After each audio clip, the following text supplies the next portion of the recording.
Oh, this is going to be kind of a heavy video, man. A terrorist attack starting off 2025 is crazy in New Orleans, man. Like, excuse me. I don't even know. I mean, I don't want to just have it fall on deaf ears, but I definitely want to just say for those who see this, I'm praying for all the American people, man. And, for everybody that was hurt, who lost their lives in the terrorist attack in New Orleans, man, New Year's Eve, saying prayers going out with your family. I do hope that our government officials get it together, find out who did it. And if there's any more people that are involved with this, let's get it. Let's get them. Let's go after them. This can't continue to happen to our people. It just kind of sucks. So it's kind of a heavy video, but so far from what I've known so far, I wrote a couple notes down, and this is just from all the videos that I've been watching and just jotting down notes. So if you guys haven't been following with it, because I know everybody has jobs, a lot of people don't have time to just sit and watch a lot of videos. So hopefully this video will give you a little bit more insight to it. The information is always changing, and it's always being updated. But so far that we know that the suspect behind last night's devastating New Orleans attack has been identified as 42-year-old Shamsu Din Jabbar. Reports indicate he carried an ISIS flag. That's not good news. And wore military gear. Jabbar, he's actually a Texas resident, born and raised in the United States, was not an undocumented immigrant, nor is there evidence that he crossed the border illegally.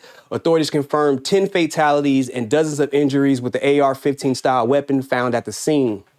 The New Orleans Superdome is under lockdown for extra security sweeps. Ahead of tonight's Sugar Bowl, the police are actively securing the stadium, and the investigations are ongoing still. The FBI announced that the New Orleans suspect may have not acted alone.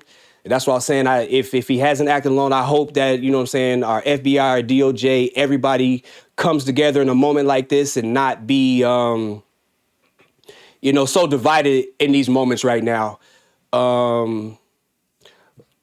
They urged the public to provide information on any associates of Jabbar from the past 72 hours. Explosive devices were also discovered in New Orleans, escalating the seriousness of the case. Updates will still follow with the investigation. On top of that, on an unrelated case in Virginia, authorities seized over 150 pipe bombs from a residence, marking one of the largest seizures in FBI history. The guy's name is Brad Spafford. The homeowner was arrested on December 17th. Investigators found bomb-making materials and volatile substance on site. The incident remains separate from the New Orleans and Las Vegas events.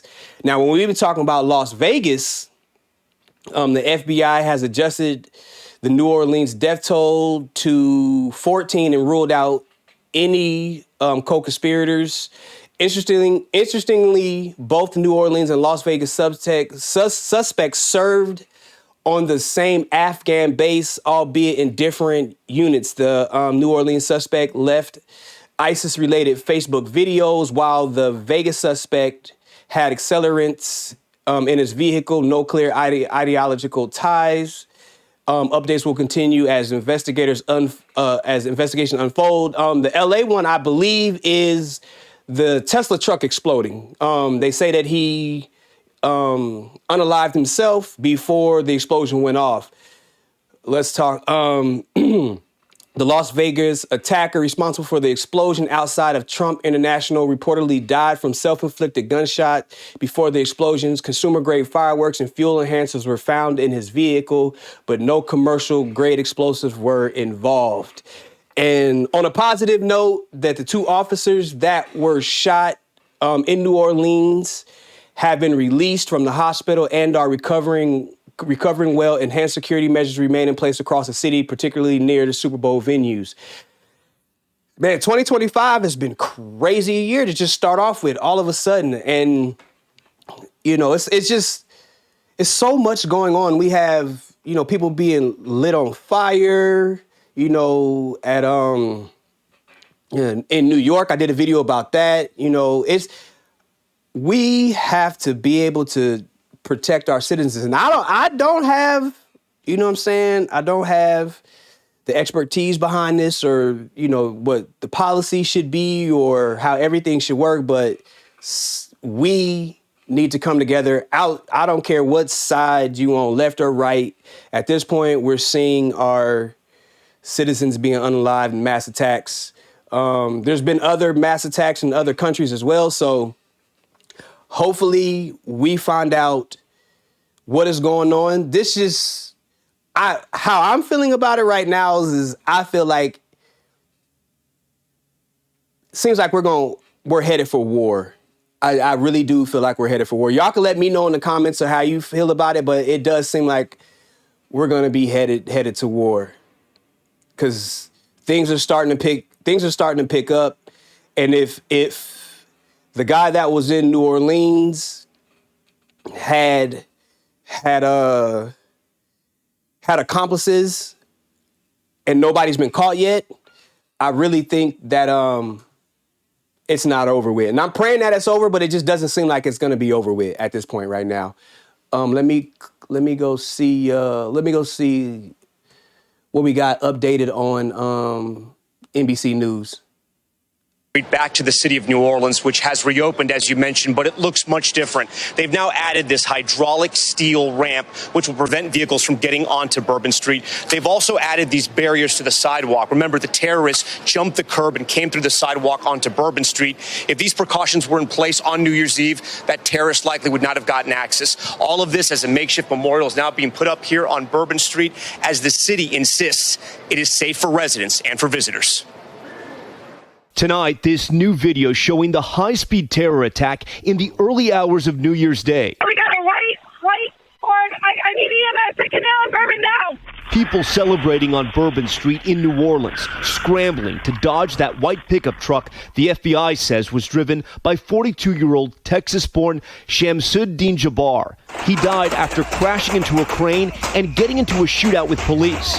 This photo showing the truck and a black wheelchair belonging to Jeremy Senke, who was knocked to the ground. Cops were looking at me, and I know at this time that they were looking at me because I was still alive, and they weren't worried. They knew I was still alive, so I'm screaming, and finally somebody came over to me and just looked at me and said, "Listen, we know you're hurt, but you're alive." That's what they said to me, "You're alive." But his legs were broken, and tonight he's still in shock over the killings. I'm not against.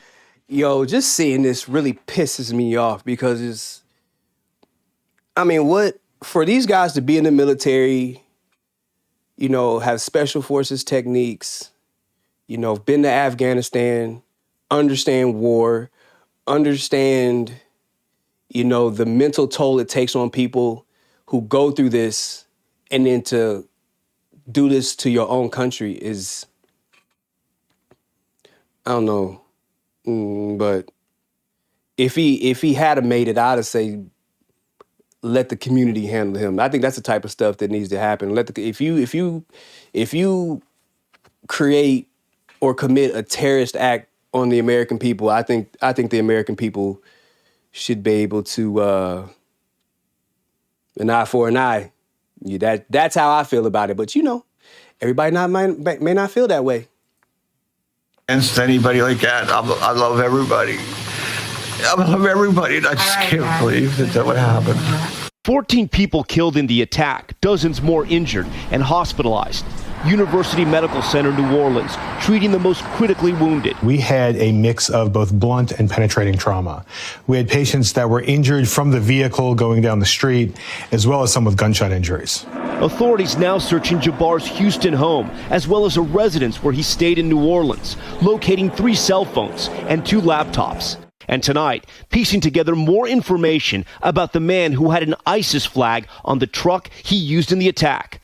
We now know he was an Army veteran who at one point deployed to Afghanistan, worked as a realtor, property manager, and beginning in 2021, an employee at financial consulting firm Deloitte. But also, more recently, someone who posted videos expressing his desire to kill and his inspiration from ISIS. 5 videos the FBI says posted to Facebook in the moments before his deadly rampage. In the first video, I'm gonna tell you what, man. One of the main things that I worry about, it's not that when I think about it, I don't do a lot of crowded spaces. I don't do a lot of crowded spaces anymore. When there's big celebrations, like I'm on high alert. When I go down to like any of the Lakers games, and when there's a bunch of people down there, I don't stay. Like I go and I leave. I don't stay and hang around. I don't hang out. I don't walk around and drink beer. I don't do any of that. I go and I leave. And there's a big discussion about, your 2A rights and things like that. Wherever I go, I carry my firearm. Everywhere I go. So just in case that, I got to protect myself or I got to protect my family at any given time, I don't go anywhere without it. And I know that, like I say, I know there's a big discussion and arguments between, your 2A rights, what type of firearms you can have, what type of firearms you can't have, can you carry, can you not carry, all of this.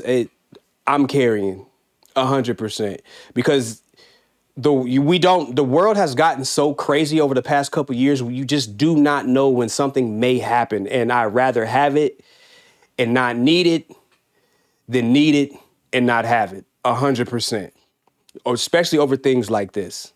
But like I say, I just don't do crowded areas. And even then, it's not even, the mass shootings that happen or, terrorist attacks like this happen. It's just how I grew up and what neighborhoods I grew up in and, going to certain functions or certain parties, with how things are going to be depending on what area you in, the type of people that's there.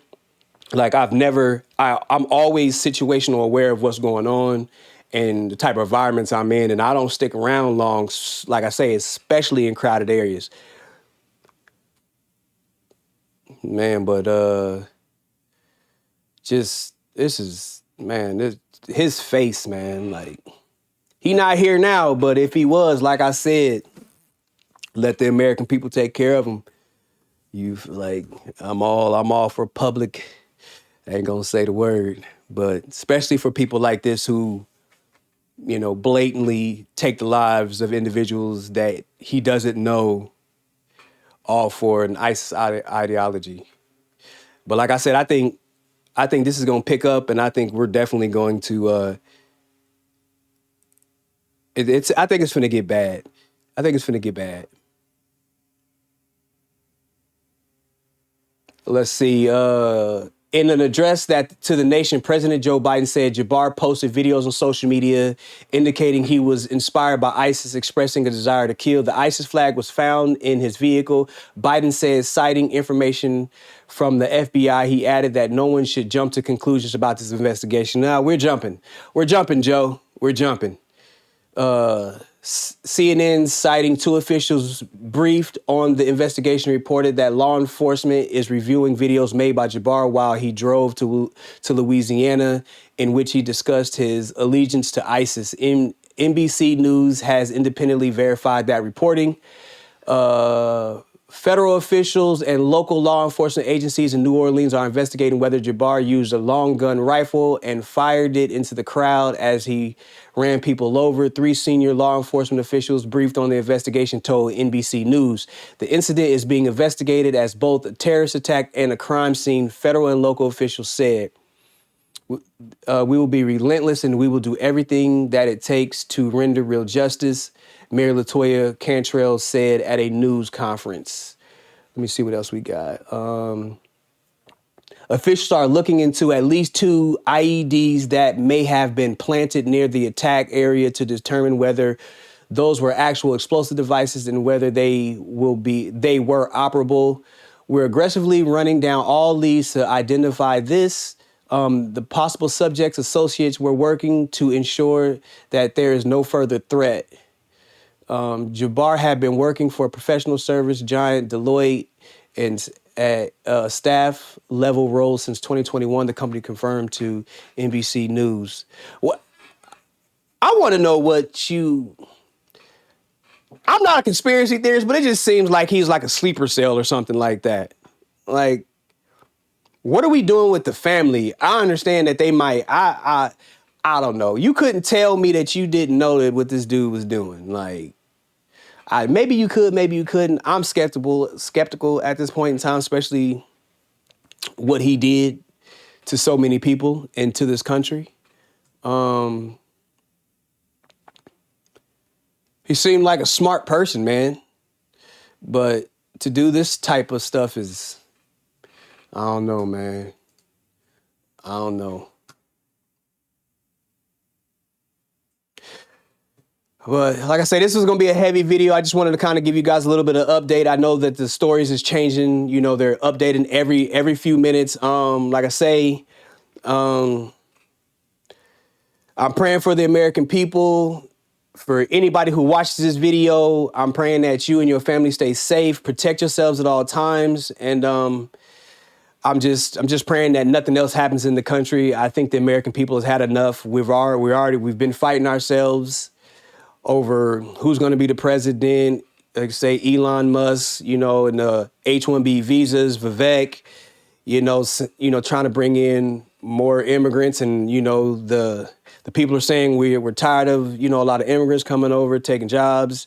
You're saying just there's a lot already we're dealing with internally, and this is all we need. We're trying to actually, we gotta heal ourselves as a country, and we're not gonna be able to do this if we have to deal with this type of stuff. So again, you know, let me know, you know, your feelings in the comment section.